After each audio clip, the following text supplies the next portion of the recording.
Well, hello, free people of the Rocky Mountain region, and welcome to this Free State Colorado interview. Today, I'm joined by Cory Gaines, a Colorado political writer and advocate for accountability in government. Well, Cory, I hope you are well, and thank you for joining me today.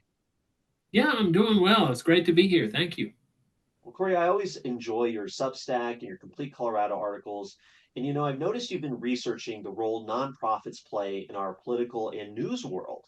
I know a lot of people might be aware of how these big organizations, whether they're nonprofits or even corporations, fund political campaigns, but a lot of people aren't aware of how they can fund news organizations. So, what do people need to know about nonprofit news? Yeah, well, first, maybe just a little bit of history. A lot of news outlets are moving to be nonprofit. So, in the past, news was for profit. You started a newspaper and you got subscriptions and you got advertisers and that paid for the paper and you produced a product and you sold it to people.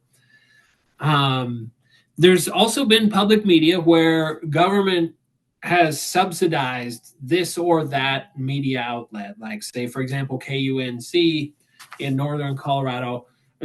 So to some extent, not entirely, and it depends on the outlet. Some amount of government money helps go to subsidize it, but then they also have subscribers and things like that. What's kind of new is something I've noticed is outlets that may have started out as for profit have gone to nonprofit. So some of the smaller papers around Colorado, instead of shuttering and closing up shop and going away forever, they've said, well, maybe we could switch over to be a nonprofit and see if we could make a go of that. Or the Colorado Sun. Now, the Colorado Sun started out, excuse me, as a certified B corporation, which, if it skipping a lot of detail, a certified B corporation is saying, hey, we're really good people and we're a B corporation and there's certain regulations, but again, it's a corporation. At the end of the day, it's I bring in money, I produce a product. The Colorado Sun has recently become a nonprofit. And so what that means is they get certain tax benefits and there are certain exemptions that they have that other regular for-profit businesses don't have, because they are now functioning to a certain degree as a charity or like a goodwill organization.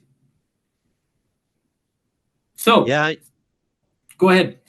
Oh, I was going to say, yeah, I've had my, working in the political scene for a while. I've had my fair share of experience working with nonprofits. And the big thing in the political world is the dark money, right? The idea is a nonprofit doesn't have to report their donors, so they can accept unlimited contributions, sometimes, six-figure, seven-figure checks from who knows who, bring it to these nonprofits, and then they can give that money to political campaigns, issue committees, whoever they want. And sure, the money's tracked because it came from this nonprofit, but you don't know where the nonprofit got their money. And Yeah. that's kind of what a lot of people will call dark money in the political world. But I never really thought of it in terms of the journalistic or news world. So that's pretty interesting. Yeah, and like I say, I mean, I think this is, and I'm not saying because I don't know. I'm not saying that every outlet that says I want to become a nonprofit is looking to do this, but you're exactly right. What happens is when you become a nonprofit, you can start seeking out free money from other people, like people that want to foundations or etc. Because foundations have to give away a certain amount of their money per annum. So you go to foundations and you say, man, we'd like a grant. Or maybe the foundation comes to you and says, man, we'd like to give you money. And it's given as a donation because now you're a charity. Whereas before, if somebody gave it to you, it might be income or it might be a gift or something that could be taxed. This is not taxed. This is, I'm a foundation and I'm giving to Brandon Warwick, who I really like his work. I'm going to give him lots of money so he can keep doing what he's doing. And like you say, um, depending on the kind of nonprofit, if it's a political setup, oftentimes donors have to be identified. But for these certain kinds of nonprofits and certain kinds of foundations, you don't have to say who's given the money. And that's kind of what dark money means. It's in the sense of like it's money, but you don't know where it's coming from. Is it coming from somebody that's in state? Is there, like, maybe up in Boulder, there's a big fan of the Colorado Sun who just wrote a six-figure check to the Colorado Sun to keep them going? Or is it maybe some foundation from out of state that's getting money from a lot of left of center groups that wants the Sun to keep pushing the kind of narratives that the Sun likes to push and does well at, sending them money? Because those are two different things. If you've got one dude who really likes it and is writing a big check, that's different than some big conglomerate saying, we want the conversation to always be on these topics, so we're going to give money to this group because they'll flood the airways with these topics on a consistent basis. Yeah, I think that's so important. I mean, doing research on politics, whether it's a ballot measure or a candidate, sometimes once you only know half the story until you find out where they got their money from. You say, Yep. okay, this candidate X for office, but they've received six-figure amounts from this interest group or these types of people. Okay, there's a vested interest there, right? So it's Yeah. interesting to see another potential way, as we discussed in another video, for people to understand some of the biases behind some of these news organizations if they are this nonprofit. Right. And what you'll see, a common retort I've seen, and I think is worth kind of looking into a little bit, is that, well, one, these organizations say we reveal our donors. Like Colorado Newsline and their parent, State's Newsroom, have lots and lots of brave words on their websites about that they don't take money from people that don't disclose their donors. And like you hinted at earlier, I think this is my term and not anybody else's, but it's what I call second order dark money, where it's like, maybe I'm the Jones Foundation and I give money to Brandon Wark, and Brandon Wark then says, I get money from the Jones Foundation. I've revealed my donors. And if you try to figure out where I'm getting my money, me, the Jones Foundation, you hit a wall because I'm hiding it. So it's this thing where it's like, well, it's not necessarily that you weren't being truthful in saying where you get your money. It's just like it's getting funneled through maybe one or more steps before it gets to you. And that it's not money laundering, but it scrubs out any identity that's in there. And the other thing that happens with this sort of stuff is you'll read in these papers, they say, well, the donations we get don't influence our editorial content. And I would agree in the strict sense of that, meaning that I don't think, say for example, like states, yeah, like the Colorado Newsline is not like the North Fund, who funds, it's one of the dark money groups that gives money to State's Newsroom and thus the Colorado Newsline. I don't think somebody from the North Fund is sitting in the newsroom looking over the reporter's shoulder and, nope, you will remove that, or saying like, toss something in there about this topic. But you can't ignore the incentive structure that these outfits, the money people, go to these places because they know that they consistently produce the kind of reporting that they want out there as part of the conversation, right? I mean, to give you an example of what I'm talking about, do you suppose that like the Colorado Sun would be getting money from an oil and gas foundation, and then telling us about how they don't ever write bad things about oil and gas? I mean, the Oil and Gas Foundation is not going to give them money because you know, they don't write the things oil and gas wants, and the Sun wouldn't do it, or other ones like, would you take money from the Trump Foundation? If you're editorially independent, it really shouldn't matter. But you can't ignore the incentive structure. They produce the kinds of things that keep their funders happy. That's a great point. Yeah, it's a built-in bias. Even if it was on the unconscious level, you'd have to say, on some level, you'd question yourself, I think. But all this talking about nonprofit news, I think it is interesting. Like you said, we've seen the Colorado Sun kind of shift there. You mentioned the KUNC, but of course, the biggest name in the room is probably the public broadcasting system, PBS, and then CPR, Colorado Public Radio, the state affiliate there. And oh my gosh, I gotta admit, I do love the PBS or the NPR, excuse me, NPR as well as kind of connected all of that, right, as a nonprofit news thing. But I love Mhm. their jazz station. I love their jazz radio 89.3. I love listening to it. But then every hour on the top of the hour, they'll have NPR news. And oh my gosh, it's like it's enough to make me turn it off because the bias and the way they frame the arguments and label things and just the Oh, way they God. push an agenda, it's unbearable for me for me. But nonetheless, you got NPR, CPR, PBS, Rocky Mountain PBS is what I meant, is the more of the state affiliate for PBS, excuse me. But just Mhm. examples of nonprofit news that actually does get some of their money from taxpayers. What can you tell us about these groups, Cory? Yeah, I wrote about it. It was an op-ed for Complete Colorado, but there was a recent pretty big grant that came from the Corporation for Public Broadcasting. So if you were a PBS kid like me, you saw that all the time because it was almost always at the start of every show on PBS, right? And what it is it's the government gives money to CPB, Corporation for Public Broadcasting. Corporation for Public Broadcasting is sort of this, it is a corporation. It's sort of quasi not governmental, and they dole out the money to public broadcasting, right? Um, and a bunch of groups. And if I remember off the top of my head, it was KUNC, which is Northern Colorado Public Radio, CPR, Rocky Mountain PBS, the Colorado Sun, and then I believe they're also sharing with another outfit on the Western Slope, and I think it's KRCC.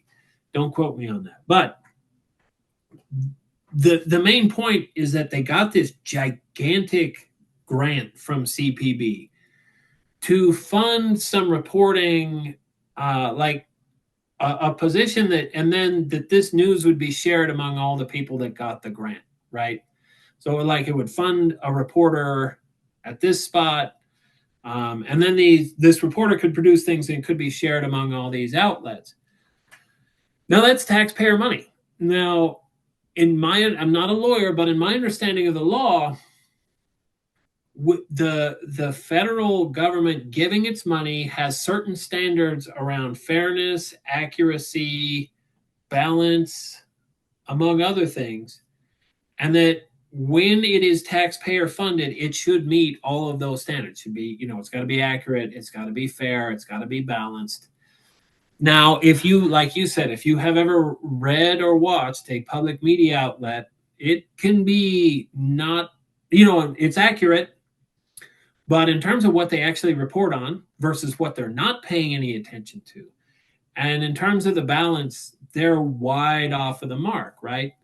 Well, so here's the problem. Like, I didn't get a choice in giving money to the federal government. Nobody did. If you want to see how little choice you have, stop paying your taxes and wait to see how long somebody with a gun is going to take to show up on your doorstep, right? And so, shouldn't the news that I had to involuntarily help fund better reflect the views of everybody? And with some of these outlets, it's really kind of questionable as to whether it actually does that. Like Rocky Mountain, I have to, in fairness, KUNC is good because I have contacted KUNC, their reporters, and I actually quoted the guy in the op ed. They're open, they're receptive, their reporters are respectful. I've not had an issue. I don't necessarily agree with everything they do, but they tick off all the boxes. But like the Sun or others, they won't even return emails anymore. I'm almost like, if you saw a report that was produced with this government grant and you took offense to it or you thought it was not fair, who do you go to? Because the way that things are structured now, you're supposed to go to the people that got the grant, not to CPB. And if they're not going to answer the question, how fair is that? Like, you take my money and you feed me back news that's not fair, or news that's infuriating to me, or news that treats me as if I'm like less than human. Um, and I got to pay for that. That I don't know. That is a big frustration for me. Oh, definitely. Yeah, 100%. And I think, for a long time, people have been complaining about NPR and some of the PBS stuff where, taxpayer money is going to these organizations that clearly have some serious bias that are trying to I can't imagine they don't know, they're not aware of this, but it seems like they're trying to influence the people who are listening or consuming their content to think a certain way, to vote a certain way, to behave a certain way. And yeah, it's absolutely egregious. It's absolutely wrong for taxpayer money to go to any such organization that's trying to be politically influential in my mind. I do wonder about that. I can't give you, because it's not something, I want to be fair, and I can't share with you things that I've said were, or that I've gotten back from people that were off the record. But I have to wonder. I mean, there's people like, okay, so there's people like Kyle Clark, who he knows what he's doing. He knows exactly what he's doing, and he doesn't give a crap. There's never going to be any consequence for it. He's selling what people like. But in interactions, and again, I can't give you names or specifics, but in interactions with reporters at other outlets like CPR, among other things, I really wonder whether or not they even are like reflective enough to say to themselves that what they're producing is not balanced. Like, to them, I'm pretty sure they thinking they are balanced, and that they're thinking that they're being fair. But there's nobody else in the newsroom that might have an orientation like you or I do, like a freedom orientation or more conservative, to be able to say, "Hey, that's a good story, but you left this detail out." I wonder if perhaps they spend so much time around each other, and they just don't see it. Because there are some, I don't think they were trying to snow me in their emails. I think they just genuinely do not think or see just how tilted they are. Right. They just figure it's business as usual, I think. Right. Well, and you have to think too, I know we've talked previously about people living in a bubble or in their own little tunnel, getting this tunnel vision. If you're surrounded by the same biases 100% of the time, you start to think that's how the whole world is. And so it's so important to get alternative perspectives, get different views, and hear from different people who maybe disagree with you. And you have Yeah. to wonder, like you said, maybe some of these NPR people or whoever they are, they only surround themselves with these people who are reinforcing their biases, and then they think if anybody questions or anybody has a different perspective, you must be Looney Tunes. Yeah. Yeah. And I think that's also why we've talked about it in the past as well, but I think it's also why people ought to be contacting these reporters. I mean, again, it might not cause them to change much. But it's kind of like me, like when I testify on bills, I don't have any illusions that my testimony is going to actually change the world. But with me, it's always a goal of saying, like, I want these people to go home at night not thinking that everybody agrees with them, Mm. right?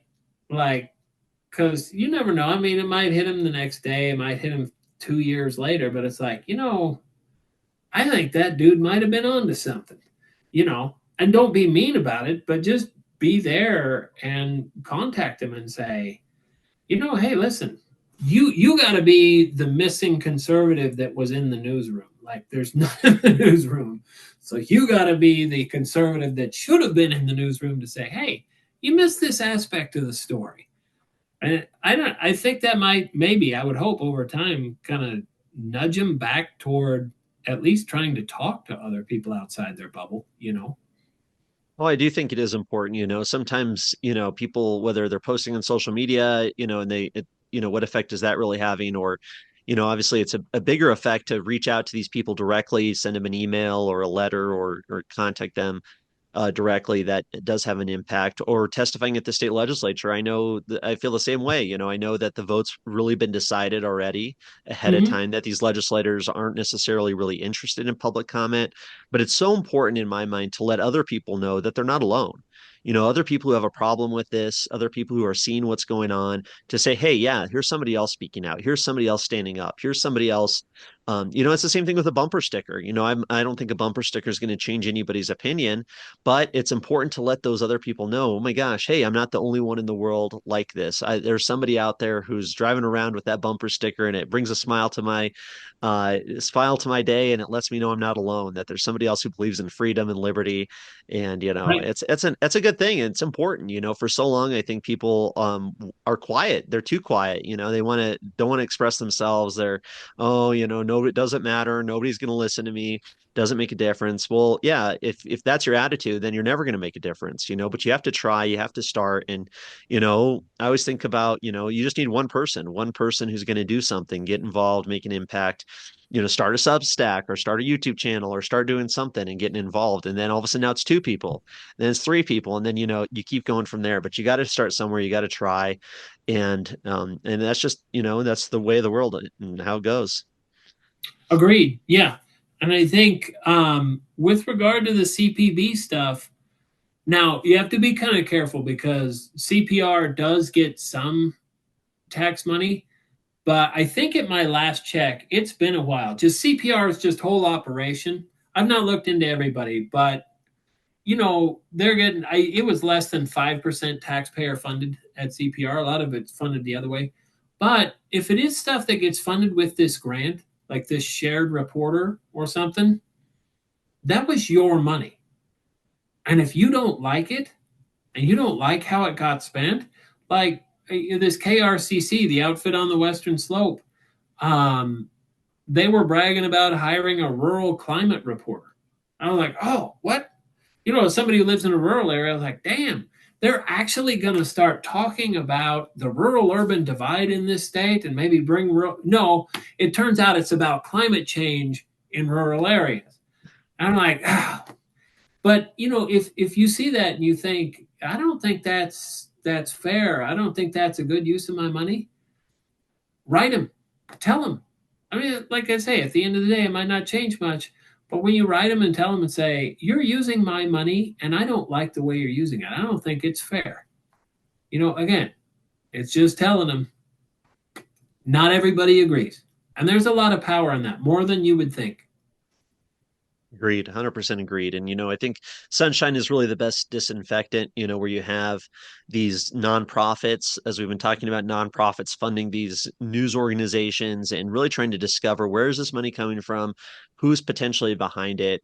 I think that's Mhm. ultimately what's going to make a big impact because, maybe we know for the Corporation for Public Broadcasting, we know that's taxpayer money, but we don't know a lot of these other organizations that are bringing in money into our communities, trying to tell us how the world works, trying to tell us how our government works, trying to tell us how things are operating in our community. And it's so important to know who's behind a lot of that. So I think, Cory, keep doing what you're doing, get the word out there about different power players out there trying to influence our newsrooms, our political offices, all of it, because get that sunshine shining and let people know what's really going on. Believe me, it is a full time job, just like and it's something I would recommend. So if you're reading an article, um, and so if it's the Colorado Sun and it's Jesse Aaron Paul, he's an employee of the Colorado Sun. I know that, right? But you're reading an article and like I don't recognize this person, or it'll say like the author was the Kaiser Family Foundation. I make a cottage industry of it, and it is dense and difficult, and it is a labyrinth, believe me. But take a second when you read an article, go make sure you read all the way to the end. And there'll often be a little blurb about the author, or at the top of the article, click on the author's name or maybe on their picture and just go check out who wrote this thing. And maybe you don't make, like I say, a serious study of it like I do, but if you're like, you know, this is a Kaiser Family Foundation article, and it was pretty tilted. It was, it was pretty biased. And I remember seeing a Kaiser Family Foundation article from a while past, and it'll kind of help you come to your own decision because you should be coming to your own conclusions about what this organization is doing, the kind of thing, the product that they produce, what kind of tilt they have. So, and I'm not saying that that makes it automatically such that you would believe it or disbelieve it or not, but just that, like you said, if it's a political organization and you see that, the teachers union is dumping dump truck loads of money into the Democratic coffers, and then you start seeing anti-school choice stuff, well, okay, that makes sense, right? If you can kind of start to do the same with news, you can kind of start to say, like, again, it doesn't negate everything that they said, but it helps you understand Kaiser Family Foundation tends to act and believe this way, so therefore they're going to report about this. I should maybe follow up a little bit on this particular thing that they just said. Maybe I'll do some independent looking about that, because I don't know, gun violence and Second Amendment stuff's really important to me. So I'm going to follow up on this claim that they made, because I know I need to with these people. Yeah. 100% Cory, well said. Well, I really appreciate all the work you do and encourage people to subscribe to your Substack. Check out Well, all your thank you. articles at Complete Colorado. Yeah, and follow you on X as well. I see you on there. So, but yeah, people get engaged, become aware of what's going on, and follow Cory because he's shining the light on so much of what's happening here in Colorado. Well, thank you. Yeah, start paying attention. Awesome. Any parting words here or final words for this video? Yeah, I would say, like, okay, so again, it might be intimidating if you're looking at this stuff and you're like, well, I got a job and I got a family. So do I. And I am not going to sit here and tell you that you need to make the same level of commitment to this that I do or that anyone else does. What I would recommend is don't let the idea that you have to be deeply involved prevent you from doing something, right? Pick a thing. Pick one thing and get involved.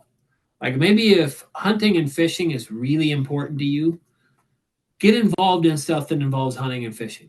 If Cora requests and freedom of information are really important to you, get involved in that. You don't need to make a full-time job of it either. There's a lot of ways that you can contribute and still honor the fact that you have a life outside of this.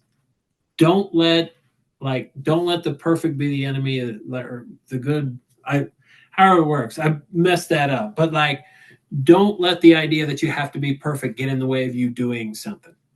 And I'll stop talking because I babble. Hey, no, I completely agree with you, Cory. If I think about that with what I do, if I try to make it perfect, I'd never get anything done. You do what you can and you keep going. And if we just Yep. get a few more people in the fight and people are just doing what they can, trying their best while you're still working a job, you got family, you got commitments, but just do what you can. And if everybody, did something, I know we can make some good progress. So awesome. Cool. Appreciate it, Cory. Thank you, sir. Look forward to talking to you again. Thank you. Yeah, you too.